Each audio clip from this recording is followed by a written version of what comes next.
Alright, so Paris by the Chainsmokers, super deep song. I really loved it. I was honestly surprised. I thought that they were just going to write about like going on vacation to Paris, but they don't actually go to Paris, and instead they talk about the dangers of wishing that you weren't in your real life. Kind of deep, right? Like, the Chainsmokers are super cool. Anyway, Paris is a great song. Let me explain.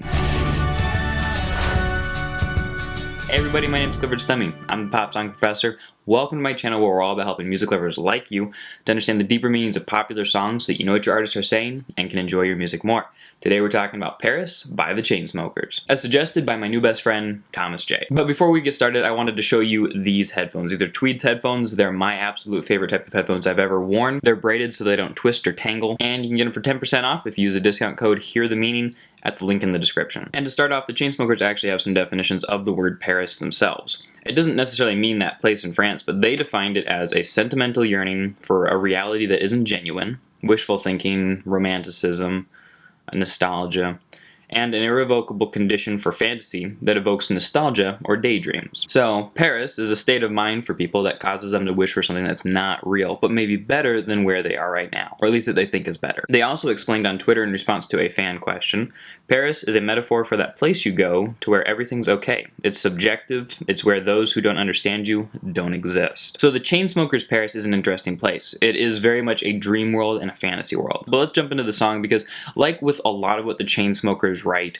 this song starts off in a very concrete story about people who I think are two young lovers, though I mean it technically could be two friends of the same gender or even friends of the opposite gender. I think it's two young people in a relationship. Andrew Taggart sings in verse 1, "We were staying in Paris to get away from your parents." So they're trying to avoid responsibilities or people who tell them, you need to wake up, you need to make money. We can kind of tie what's happening in here to what Tyler Joseph and 21 Pilots were singing about in Stressed Out, sort of that pressure to grow up.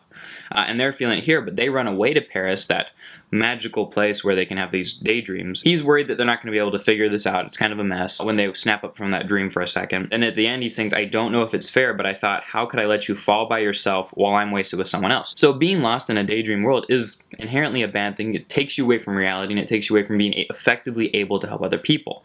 But the one good thing that this couple has going for themselves is that they really do seem to love each other and they're loyal to each other. In the chorus he sings, "If we go down, then we go down together." And he's singing that with Emily Warren just faintly in the background. She's not featured, she's just, doing vocals there. That's partially why I think it's a male and a female, but he says, "They'll say you could do anything, they'll say that I was clever." So if they do fail, they're saying that people will remember them fondly. There's this whole thing about speak no ill of the dead. We kind of do go into sort of this fantasy place when we speak of the dead, where we only talk about the good things that they did, and we don't talk about the bad things. And they're saying that people will do that for them. Not that they're going to die, but just if they fail, if they kind of lose, and they leave the spotlight. We've all had that one friend who they were normal in high school, then after college they just went off the deep end and we don't speak of them anymore. That's kind of what they're talking about here, I think. It says, we'll get away with everything, let's show them we are better.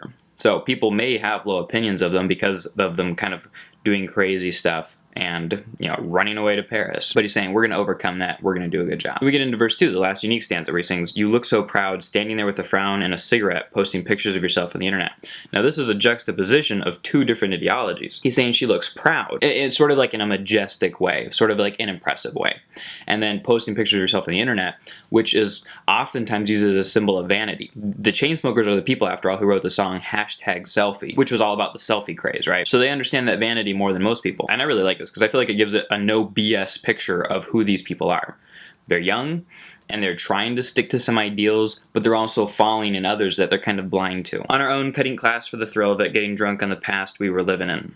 So, we have a little bit of a better picture of the Paris that they're living in. Paris that they're living in is fueled by the memories of the past. So maybe when they were younger, if they're skipping classes, they're probably in college. And if they're trying to avoid reality, I bet it's not because they have money to pay for their own college classes. So the picture I'm getting here is that the parents paid for both of them to go to college. They had a really good time freshman year. Maybe senior year, they start to think things are going to get a little more complicated. They're worried about jobs. The parents are pressuring them to do something with their lives, maybe to really dedicate themselves to a major while the parents are paying $30,000 a year for these students' college.